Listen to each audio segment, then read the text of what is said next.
Assalamu alaikum and welcome back to another lecture of Python beginner to advanced course. My name is Mohammad मुकीस Asif और आज हम बात करेंगे for loop के बारे में। तो फॉर लूप को अंडरस्टैंड करने से पहले हम इन कीवर्ड के बारे में जान लेते हैं कि इन कीवर्ड क्या होता है। बेहतर तरीके से समझने के लिए मैं यहाँ पे एक एग्जांपल ले लेता हूँ और मैं यहाँ पे लिखता हूँ प्रिंट 3 इन ए। यहाँ पे मैंने क्या हुआ है, मैंने 5 वेरिएबल्स बनाए हैं और किसी में लिस्ट, टपल, सेट, स्ट्रिंग्स और डिक्शनरी स्टोर करवाई है। अब मैं क्या कह रहा हूँ, मैं कह रहा हूँ कि चेक करो कि क्या 3 नंबर ए मीन्स कि हमारी लिस्ट के अंदर अवेलेबल है कि नहीं। इनका मतलब ही नहीं होता है। तो यानी कि किसी भी चीज़ में चेक करना कि क्या ये चीज़ इसके अंदर है कि नहीं है। मैं इसको रन करके देखता हूँ। जैसे मैं इसको रन करूँगा मेरे पास रिजल्ट आ गया ट्रू, मीन्स के यस यहाँ पे 3 जो है वो अवेलेबल है एक ए वेरिएबल के अंदर। तो अब मैं कोई और एग्जांपल करता हूँ। यहाँ पे मैं देखता हूँ you you in D, means कि क्या हमारे पास डी वेरिएबल के अंदर यू कैरेक्टर है।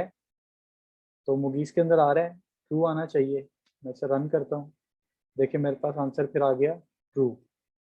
इंटरफेस को क्लियर कर लेते हैं।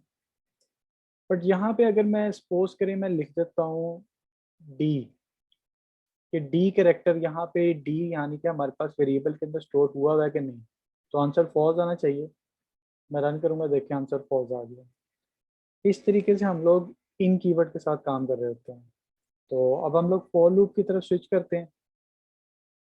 तो फॉर लूप को डिक्लेयर करने का तरीका ये है कि हम सपोज करें एक वेरिएबल बनाएंगे आई और उसके अंदर पूरी लिस्ट को स्टोर करवा देंगे। अब वो होगा किस तरीके से, फॉर लूप में होता क्या है, फॉर लूप में बेसिकली हम लोग एलिमेंट्स को आइट्रेट करवा रहे होते हैं। मीन्स कि ये सारे हमारे एलिमेंट्स हैं 0 1 2 3 4 5, तो इनकी आइट्रेशन जो है वो फॉर लूप के जरिए हो रही होगी। तो उसके लिए हम क्या करेंगे, हम लोग एक वेरिएबल बनाएंगे आई, फॉर आई इन ए।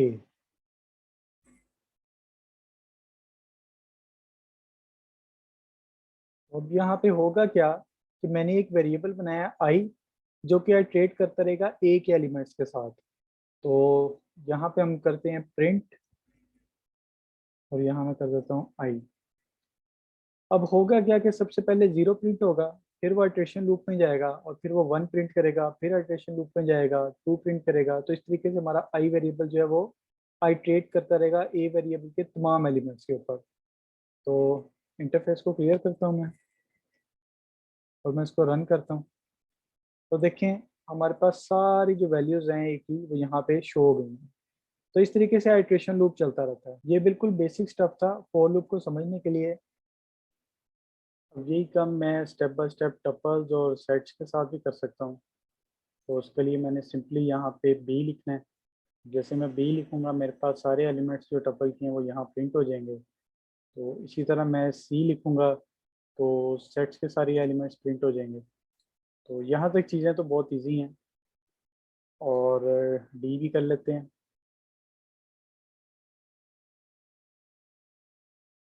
तो ये अब यहाँ पे एक चीज़ देखने वाली है कि डी हमारे पास स्टेप बाय स्टेप एक लाइन में जो है ना ऐसे प्रिंट हो गया। मतलब एम एक लाइन में है, फिर न्यू लाइन के अंदर यू है, फिर जी है, फिर डबल ई और एस है।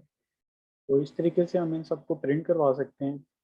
और अब मैं काम करते हैं, हम लोग ई को जो है प्रिंट करवाते हैं। जो सबसे इम्पोर्टेंट है वो डिक्शनरी है। तो जैसे मैं ई को प्रिंट करवाऊंगा तो यहाँ पे देखिए मेरे पास जो आउटपुट है वो सिर्फ नेम और एज लिखा है। मीन्स की जो हमारी की वैल्यूज हैं वो शो हुई हैं। तो अब यहाँ पे थोड़ा सा ये ट्रिकी है डिक्शनरी के साथ काम करना। हमें की वैल्यूज को अलग से स्टोर करवाना पड़ता है और जो हमारे असाइंड वैल्यूज होती हैं जो हम स्टोर करवाना चाह रहे होते हैं उनको अलग से स्टोर करवाना होता है। तो इसके लिए हमें एक नहीं, हमें 2 वेरिएबल्स चाहिए। तो सबसे पहले मैं क्या करूँगा, एक्स एंड वाई कर दूंगा यहाँ पे। अगर मैं चाह रहा हूँ कि मैं ये की वैल्यूज़ और जो असाइन वैल्यूज़ हैं दोनों को प्रिंट कराऊँ तो यहाँ पे मैं एक फंक्शन कॉल करूँगा that is called items. Means कि मेरे पास जो कंप्लीट आइटम्स हैं वो शो करवा दो। और अब मैं यहाँ पे इसको प्रिंट कराऊँगा एक्स एंड वाई को। और जैसे ही मैंने इनको प्रिंट करवाया तो देखें मेरे पास कंप्लीट आइटम्स आ गए हैं, मेरे पास की वैल्यूज़ भी आ गई हैं और मेरे पास असाइन वैल्यूज़ भी आ गई हैं। नेम होगी सेज 25। अब यहाँ पे 2 पॉइंट्स बहुत इंपॉर्टेंट है। एक, मैंने इसको प्लस से क्यों नहीं कंकैटिनेट किया, क्योंकि एक जो मैंने वैल्यू स्टोर करवाई थी वो स्ट्रिंग फॉर्म में थी, दूसरी इंटीजर फॉर्म में थी। तो जब डाटा टाइप्स का कॉन्फ्लिक्ट हो तो हम लोग कंकैटिनेट करने के लिए कोमा यूज़ करते हैं। अगर ये दोनों ही स्ट्रिंग होंगे, एज भी और ये भी, जो भी मैं वैल्यू साइन कर रहा हूँ, अगर दोनों ही स्ट्रिंग फॉर्म होंगी या दोनों इंटीजर होंगी तो मैं यहाँ पे प्लस का साइन यूज़ करूँगा कंकैटिनेशन के लिए। अब अगर मैं चाह रहा हूँ कि मैं यहाँ पे सिर्फ और सिर्फ की वैल्यू स्टोर कराऊँ तो उसके लिए मैं सिंपल एक वेरिएबल रहने दूंगा और दैट इज़ एक्स या वाई, आप कोई सा भी ले सकते हैं। और यहाँ पे मैं कर दूंगा कीज़, क्योंकि हम लोग सिर्फ की वैल्यू चाह रहे हैं कि वो प्रिंट हो। और जब मैं इसको रन करूँगा तो यहाँ पे देखें सिर्फ की वैल्यूज़ आ रही हैं। अब अगर मैं असाइंड वैल्यूज़ चाह रहा हूँ तो वो हम क्या करेंगे, यहाँ पे लिख देंगे वैल्यूज़। और अब अगर मैं इसको प्रिंट कराऊंगा तो ये हमें असाइंड वैल्यूज शो करवा देगा। तो इस तरीके से हम लोग फॉर लूप के साथ काम कर रहे होते हैं। अब हम लोग बात करेंगे रेंज के बारे में।